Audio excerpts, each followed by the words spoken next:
Good morning, everyone. Welcome back to Professional Insights, brought to you by the National Referral Network, where we interview professionals for the rising tides of all ships. I messed up that quote, but you get what I'm saying.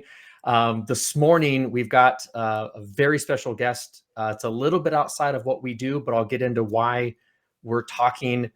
We've got Yoon Cannon, a business strategist coach, and we'll get into this. But good morning, Yoon. How are you doing? I'm doing great. How are you? Thanks for having me on. I thank you. You've been in a lot of publications. You've done a lot. So thank you for joining us this morning. And like I said, it's a little bit outside of what we do.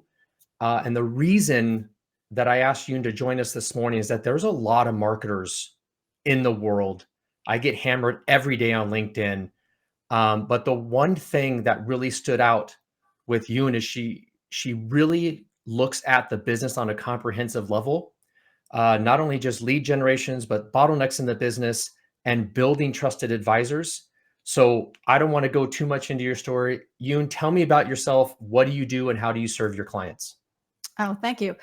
So again, my name is Yoon Cannon. I'm the founder of Paramount Business Coach. I started it 17 years ago after I sold 3 of my other businesses. And my story is that I didn't realize how many other business owners who have their own practices were really struggling with not only growing their business, but actually leveraging your business to, create freedom for yourself. And I went to a conference, spent 3 days with other fellow business owners and just hearing people's stories of how much they sacrificed, their family life, marriages, that just came and went because the business just sucked up all their time and people didn't want to be married to a workaholic. And they just weren't there at home to see their kids. And those stories just truly broke my heart. Everybody was like an island operating all by themselves, and they just did the best they could, believing that this is par for the course. And I emphatically believed something different. I said, this is not par for the course. Yeah. This is not why you started a business. I mean, you gave yourself something that's worse than a job, because at least with a job, you can clock out and Right. you've got that balance. So that's what really motivated me to start Paramount Business Coach, where I get to just dive right into with people along their journey and just problem solve, help them get out of the rut that they're in, get rid of the bottlenecks, create a system so they can scale the freedom business that they really envision, and that it's possible. So you said a couple things in there that kind of sparked the light bulb. When you start a business, the intention is not to be handcuffed to the business. Your experience, your personal experience, along with working with some of the clients, what do you think is that transition or that tipping point that you start a business, you've got these grandiose ideas, and then something happens and all of a sudden you go down this handcuff road, right? You get into a job that you can't clock out of. What do you think that transition is and how does that happen? The transition has to start with a mindset shift. It's Okay. about how you think about your business. It's about how you think about your role. It's about how you think about what's worth investing. And so if you start with the end in mind and you think, okay, one mindset shift, for example, Mike, that I run into is nobody can do this as well as I can. Yep. And probably if you're hiring entry-level people, they probably can't get the same results as you can yet. But funny enough, my second business that I started, I had planned on stepping away from the business dramatically because I was ready to start my family and I wanted to be home with my kids. So from the beginning, I made sure I wasn't doing a lot of the operations. But the funny part of it is, even my reception staff, my staff of, we called them receptionists back then. Yeah. And, but they also acted as sales qualifiers. They got sales training. They were really salespeople, but just labeled as receptionists. And they were so good at handling phone calls. I trained them, but sometimes when I had to step in, they got better results than I did. I would, my ratios were starting to dip, and I'm going, oh my gosh, this is good. I guess because I don't do this day in and day out, and that's where you want to get to. Like that was a good thing. The But day it's hard though. You've got a business, and we deal in professional services, right? That's kind of your niche. We deal with a lot of attorneys and CPAs, and when you're up to your eyeballs and you've got kind of this scarcity mindset, or you are, like you mentioned, you are the be all end all, right? Nobody can do this as best as I can. I have to do this, right? There, that is a mindset. And like you mentioned, there's a paradigm shift. Mhm. But how do you identify that you're in that paradigm to even acknowledge the fact that you got to get out? Yeah, really simple. I have an Excel sheet, and it's got Monday through Friday, all the like a regular calendar. And I have all my clients just do this as a 2-week test. They have to be meticulous at logging in and documenting contemporaneously, not at the end of the day. You've got to do it throughout the day. I've done this with law firms. I've done this with CPAs, and they have to document what they did and what they accomplished, the result, not just, had to work on a case, but well, how far did you get? Like, what did you accomplish in that 2.5-hour time frame? So we start mapping out and being able to identify and chunk the categories of where their time is going. And in that 2-week snapshot, we have a pretty good view of really if you had to hire somebody to do that, how much do you think it would cost for them to, do the admin side? Right. And it's a matter of being busy. I'm busy. It doesn't mean you're productive. Yes. Right. And so, and Mike and I talk about this, and we talk about this with advisors, is, one, be intentional with your time. And two, it doesn't matter what you do in that time, but just be productive, right? There has to be a goal at the end of this thing. It's not just work to work. Yes. And so it serves two purposes. One, we identify where their time is going. But two, even in the things that they aren't yet ready to relinquish, that this is doing lawyer work. Okay, well then we're going to have, if you want to scale, you're going to need to have a team. Yep. And you cannot be the only attorney in your firm. You do need to have, partner with other attorneys, hire other attorneys if it's your own firm. So let's document, what is your process? If you had to train an associate, what is your SOP, your standard operating procedure? How is it that you're able to, have successful outcomes? And how can you then train your associates to be able to follow the same framework and the same SOP so they can reproduce similar results as you? And then you can actually start delegating some of your caseloads when you hire and train the right associates. Now that's, it's interesting that you mentioned SOPs, right? Because I partly because we've talked to a lot of people and they might not even know what those are, and let alone standardizing that side of operations. And so then there's this dynamic between working in the business and on the business, which is extremely difficult for a lot of people. Do you help establish those SOPs? Yes. So one, I just give them the assignment, right? This is your action assignment for the week. You have to think of it as teaching someone how to do XYZ for dummies, right? Yep. And this is where people struggle, because inherently your area of expertise, it's something that a lot of times you don't even have to think about. You just do it.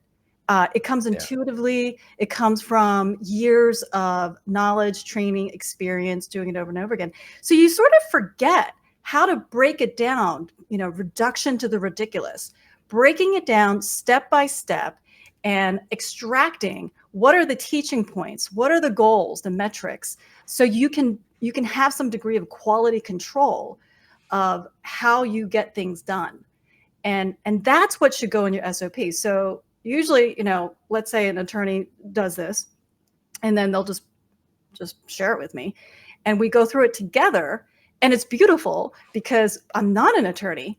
I'm able to actually see what looks Greek to me because Right. it is Greek, right? If I can follow along, then you've got a great SOP. Because I mean, that's a detriment to a lot of professionals. To your point, Yeah. they've been doing this for so long, it's second nature, but it also blinds them to new opportunities because they've got kind of a like a blindness because they're so repetitive that they miss opportunities. And I think going through one of these exercises is not only valuable in terms of SOP, but you start to identify other opportunities within the firm. Absolutely.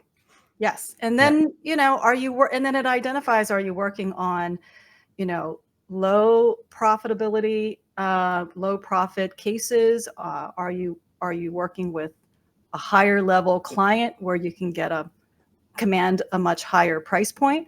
So we take a look at both simultaneously.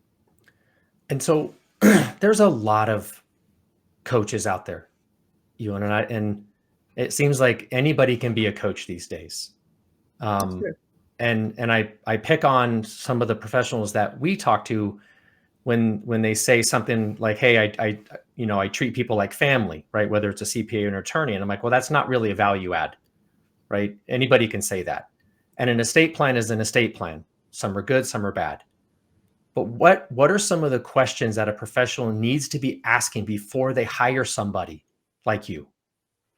That's a great question. I think asking them, what's your background with business ownership? I Okay. think that's a very important question. A lot of coaches and consultants do come from a corporate background, which just means that there's a lot of strategies and frameworks that could have been effective in a corporate setting, in an enterprise setting, when you have access to, lots of resources and staffing. Yep. So it's a different journey. What works from 0 to 7 figures isn't the same thing that's going to work for getting a firm from 1 million to 5 million, 5 to 10 million, 10 to 20 million.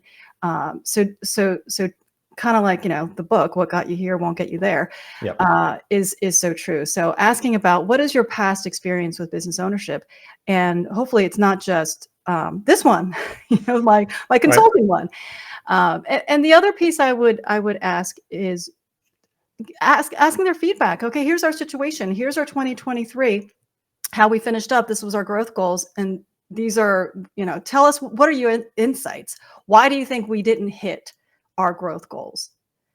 And finding out, what is it that they're able to troubleshoot and diagnose, and that will give you a good idea of, the types of advisors that you want around your corner. When I worked with in my previous life, coming from the investment banking side and the money that I help companies raise, one of the things I noticed is, to your point, is that there's startup CEOs, there's growth CEOs, there's maintenance CEOs, right? There's wartime CEOs. There are different stages in a business that require different personnel at that time in that chair, and how things are changing now. I mean, there's a lot of things changing moving forward. This past year's, out of COVID, everything else. In your experience working with the clients that you're working with, what do you see on the horizon in the first part of next year that businesses probably need to be aware of in terms of developing their growth strategies? Well, one, AI, of course, is on the horizon. Right. It's here, and it's evolving. It's changing at a rapid pace. So being able to incorporate and leverage that into your marketing can be a game changer. But leveraging it the wrong way can also hurt your business. So either learning it or accessing someone who can help you, that's already done all of the legwork. The other piece is the growth strategy is going to involve growing your team. And Gotcha. What's on the horizon is been bubbling up, since the pandemic, particularly. And it's just that if you're trying to find top talent, people do want to work remote or at least hybrid. And it's now what you want to get good at is learning how to manage, motivate, create that culture, and creating a different workflow that works for remote teams. So that can really be freeing for you. Yeah. But for a firm owner who kind of likes there, of course, there's pros and cons to both, but for the firm owner who really likes having that face-to-face, it's going to be a shift, right? Yep. Because it's going to be even harder to find the top talent that you need on your team if you don't think through how to keep them engaged, right? Your remote team. Yeah, we talk about that a lot. I mean, there's so many challenges, and you and I spoke about this yesterday. I mean, from AI to remote work, HR, there's legal, there's so many aspects of growing a business that people need help with, and they don't think they do, and they really do. There's a lot of scalability issues when it comes to growing. So, and I know that you and I have briefly talked about the network, but working with the companies that you do, how important is it for them to have that team of professionals that are all working together, moving them forward so they stay out of hot water? Absolutely. I mean, that's huge because then, you don't have to do a lot of the legwork to now, okay, you got to research, vet, find. It takes a lot of time, It does. to find the right types of people that you trust, that they are trusted, they're excellent at what they do, they're not going to steer you wrong, and that that you have access to them. So that's huge. Yeah. And I know that we could talk quite a bit about this topic, working with the companies that I did, raising money and seeing the challenges. However, we'd like to keep these very short. So thank you so much for the time. I'd love to have you back. We could dig into some of these other topics because I think there's a lot of, especially with AI and your experience in working with companies with AI. But thank you so much for being here. If you guys have any questions, Yoon's contact information is below. Please leave a comment, share this content. If there's any questions you have, leave it in the comment. We'll get back to you. I'll get you in contact with Yoon. You can find her on LinkedIn. She's all over the place. She's doing a lot of interviews, a lot of value creation. But thank you so much for being here. I really, really appreciate it, and have a fantastic day. Thanks for having me, Mike.